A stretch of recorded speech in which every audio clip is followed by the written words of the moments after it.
In this video, we're going to talk about what a trademark is.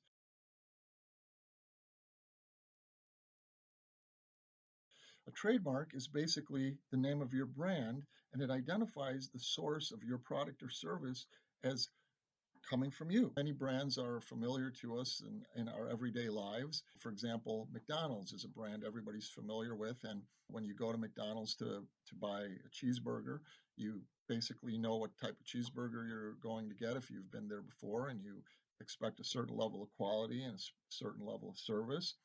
Things that you buy in a grocery store off the shelf have brands. So if you buy a bottle of Heinz ketchup, you basically know what Heinz ketchup tastes like and what to expect, the quality and the source. And if you see that label and that certain design of a bottle, you know that it's Heinz ketchup, and you've got a familiarity with that as a brand. So those names become trademarks for the goods that are attached to those names.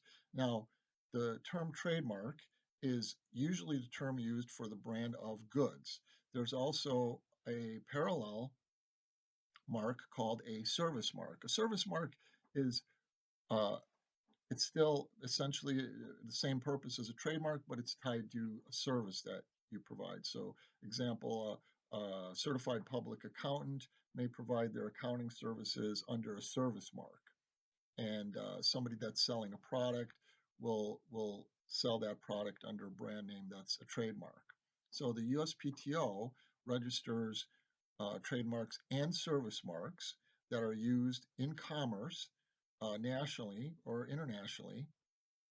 And if you register your trademark or service mark, assuming you have the right to use that trademark or service mark with the USPTO, then you can secure rights nationally to use that trademark, and then no one else could use that. You could use a confusingly similar mark to sell the same goods in the case of a trademark, or to sell the same services in the case of a service mark, or even a similar type good or similar type services if it would cause a likelihood of confusion.